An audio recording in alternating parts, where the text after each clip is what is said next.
Saudara Prabowo Subianto dan Gibran Rakebuming Raka akhirnya mendaftarkan diri ke KPU Rabu siang setelah PSI yang diketuai oleh putra bungsu Presiden dan adik Gibran ikut mendeklarasikan pasangan Prabowo Gibran. Benarkah ada relasi keluarga Jokowi dalam pasangan Prabowo Gibran? Peneliti politik Yusof Ishak Institute, Made Supriyatma akan menganalisisnya dan sudah hadir bersama kami. Selamat malam, Bli Made. Selamat malam. Selamat malam. Baik. Selamat malam, Mbak. Ya. Bli, kalau kita bicara soal Pak Prabowo dan Gibran yang akhirnya deklarasi dan daftar ke KPU, Anda melihat ini sudah terprediksi sejak awal atau ini kejutan di pemilu kali ini? Tidak ada yang mengejutkan sama sekali. Ini sesuatu yang sudah didesain dan menurut saya ya kita berharap, banyak orang berharap bahwa ini tidak terjadi. Dan saya melihat bahwa sentimen negatif sudah terkumpul sekarang di mana-mana saya mendengar itu, saya berbicara dengan banyak orang, dengan banyak kalangan, tidak hanya dari kalangan civil society yang kebetulan bersama saya pada hari-hari terakhir ini, tapi juga dari kalangan orang-orang biasa, orang-orang sederhana, para petani, pedagang-pedagang di pasar. Saya melihat bahwa sentimen itu negatif, tetapi saya kira mereka melakukan ini, itu mereka percaya bahwa dengan kampanye, dengan campaigning yang bagus, itu mereka akan bisa memenangkan pemilihan ini, bisa mengubah persepsi publik tentang politik dinasti ini. Dan saya kira itu tidak hal itu tidak bukan sesuatu yang mustahil. Kalau Anda pergi di mana saja, saya mendapat laporan dari Kupang, saya mendapat laporan dari Bali, saya mendapat laporan dari Kalimantan, dan kebetulan ada beberapa teman di daerah yang berkumpul dengan saya di sini. Gambar PSI dengan Kaisang dan Presiden Jokowi, Jokowiisme, itu ada di mana-mana, di seluruh Indonesia. Jadi menurut saya PSI yang berubah dari partai sederhana, partai anak-anak muda kelas menengah perkotaan yang idealis, terus kemudian sekarang mampu menggelontorkan begitu banyak uang. Karena ini persoalan uang, ini persoalan financing the political parties, ya, yang tidak pernah diatur di dalam dalam politik kita. Dan kalau kita lihat itu begitu masif. Ya, begitu masif kampanye mereka, dan saya yakin apakah ini tidak akan mempengaruhi opini publik. Saya berkeyakinan itu mampu, dan saya sangat ingin tahu sebenarnya siapa konsultan di balik ini. Bukan orang Indonesia, seperti kita tahu ada banyak pemain-pemain asing yang berada dalam di balik kampanye-kampanye. Bli, kalau semalam Kaisang yang juga putra bungsu Presiden Jokowi yang juga adik Gibran ini menyebut relawan Jokowi juga hadir saat deklarasi. Anda ini melihat bentuk all out atau kesungguhan dari Pak Jokowi atau gimana? Ya, relawan itu selalu ada. Sejak saya kebetulan sedang melakukan penelitian ini dan sedang menulis ini. Relawan itu ada sejak pemilihan Jokowi menjadi gubernur, dan kemudian 2014 dipakai secara efektif untuk menjadi relawan. Tetapi struktur relawan ini berubah dari masa ke masa. Saya berani mengatakan bahwa sekarang rela demi cuan, itulah para relawan. Di mana-mana mereka adalah political contractor basically. Pada dasarnya para relawan sekarang adalah political contractor. Tidak ada lagi orang yang mau bekerja secara sukarela untuk politik karena memperjuangkan idealisme tertentu.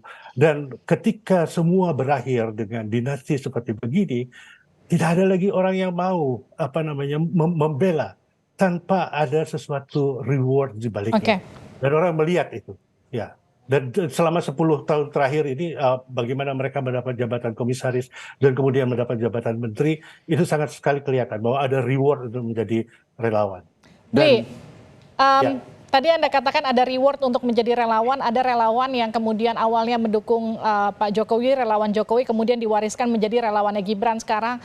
Tapi ada juga relawan yang kemudian setelah Gibran mendeklarasikan diri menjadi pendamping Pak Prabowo, kemudian menyatakan kekecewaannya dan juga tidak lagi mendukung Pak Jokowi. Bagaimana kemudian Anda melihat fenomena ini? Sama saja. Sama saja. Ada beberapa, tetapi di balik mereka bekerja itu, dan saya kira normal bahwa mereka mengharap bahwa apa namanya satu jabatan politik, satu pengaruh politik, kemudian satu karir politik di dalam pemerintahan, atau mungkin satu karir ekonomi. Semua mengharapkan seperti begitu karena pelajaran dari relawan yang berbeda sekali dari partai politik. Saya pasti sebagai ilmuwan politik, saya masih percaya pada partai politik karena partai politik dibangun atas dasar ideologi. Partai politik seburuk-buruknya partai politik itu mereka punya accountability. Anda mau minta accountability dari mana terhadap relawan? Tidak ada. Ya, politisi yang ada di DPR dan yang ada di partai politik, Anda bisa tinggal mengatakan bahwa jangan pilih partai ini karena banyak politisinya busuk. Hmm. Anu sekali, apa namanya, normal sekali dalam demokrasi. Sebagai ilmuwan politik, saya masih percaya bahwa partai politik itu penting. Bli, ada yang kemudian berpendapat politik harus dipisahkan dari etika. Bagaimana menurut Anda sikap Jokowi dan Gibran terhadap PDI Perjuangan? Politik harus dipisahkan dari etika. Saya sendiri mengatakan politics of the moral. Politik itu tidak ada etik. Ya, ini sesuatu yang murni. Politik is a war, satu perang gitu ya. Jadi Anda mau pakai peristiwa apa saja, tetapi tetap kembali lagi. Saya menulis di Project Multatuli tentang Gibran. Saya menulis doktrin Gibran yang mungkin juga doktrinnya Jokowi. Biar rakyat memilih katanya begitu ya.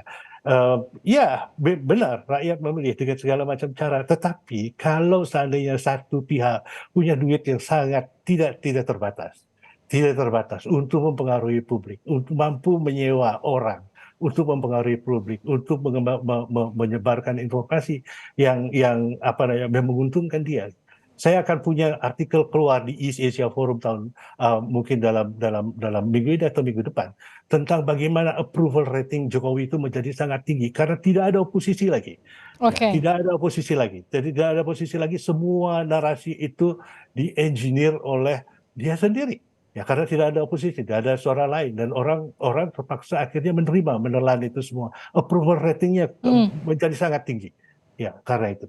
Ya, jadi ini kemudian yang menyebabkan Anda sempat mengatakan approval rating terhadap Pak Jokowi itu adalah sebuah ilusi karena memang nggak ada lagi oposisinya. Karena tidak ada lagi oposisi, tidak ada lagi narasi lain, tidak ada lagi data pembanding lain. Ya, Dan sehingga lewat orang percaya. Baik, dan lewat approval rating itu kemudian Pak Prabowo kemudian Anda menilai berusaha meraih suara pendukung Pak Jokowi. Ya, betul. Dan itu sekarang kan menempel terus gitu kan ya, apa-apa gitu ya. Kalau Anda lihat, nggak usah keluar aja Anda ke jalan dan Anda lihat spanduk.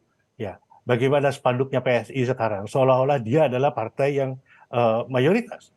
Seolah-olah PSI sekarang adalah seolah-olah partai yang berkuasa, memiliki kursi terbanyak di DPR. Padahal partai ini masuk DPR pun tidak.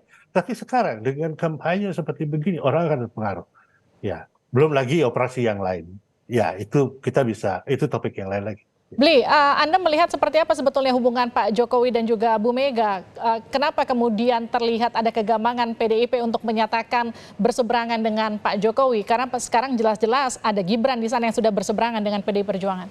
Saya kira mereka harus hati-hati karena yang mereka lawan adalah orang yang incumbent, orang yang berkuasa, orang yang memiliki apa saja, bisa membuat apa saja, gitu ya. Jadi mereka secara logis itu mengambil jalan, oke, nggak usah gaspol lah, gitu. Saya mendengar gerenengan di bawah dari kader-kader mereka dan lain sebagainya. Mengapa kita tidak menarik kontras dengan dengan Pak Jokowi? Mengapa kita tidak menjadi oposisi saja, begitu ya? Tapi kayaknya di kalangan elit elit PDIP sendiri masih gamang. Mereka tidak ingin berusaha untuk sesuatu yang penting. Mereka percaya bahwa mereka punya grassroots, punya kader yang sampai ke bawah dan mampu menandingi kampanyenya Prabowo, Gibran dan Jokowi nanti gitu.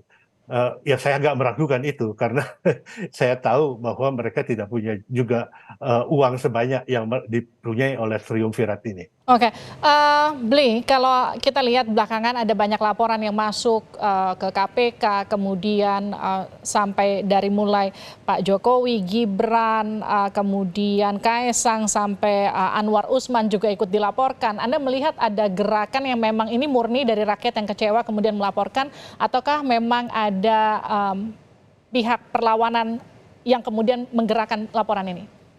oposisi sangat lemah, ya, dan kita berada dalam posisi dalam pemilihan umum sekarang ya. Jadi setiap orang itu berusaha untuk melakukan politicking satu sama lain gitu. Kita tidak tahu. Dan sejauh yang saya tahu itu tidak datang dari kelompok apa namanya civil society, jangan datang dari kelompok-kelompok NGO atau kelompok-kelompok aktivis. Ya, kelompok-kelompok aktivis itu memilih cara lain, tidak melakukan legitasi gitu ya. Ya kemungkinan besar kamu datang dari lawan politiknya sendiri dan lain sebagainya, itu proses normal ya, namanya juga orang berpolitik ya, orang melakukan politicking, dan ini adalah campaign season gitu ya, mendekati campaign season ini, musim kampanye, jadi apapun bisa terjadi ya untuk mengalahkan pihak lawan. Menurut saya itu proses yang normal aja. Baik, termasuk soal pernyataan Gibran ketika kemudian deklarasi menyatakan Pak Prabowo tenang, saya ada di sini. Itu bagaimana Anda menerjemahkan itu? Sangat confidence, dan kita tahu lah dari mana asal confidence-nya itu gitu ya. Sangat-sangat confidence. Dia didukung oleh kekuatan yang luar biasa besarnya. Kekuatan politik dan kekuatan ekonomi, kekuatan keuangan. Saya percaya itu. Karena saya melihat buktinya sendiri di jalan-jalan. Ya. Baik, terima kasih Blimade sudah bergabung bersama kami di Sapa Terima Indonesia kasih, Malam. Sehat-sehat sama-sama. selalu. Ya, sudah selesai.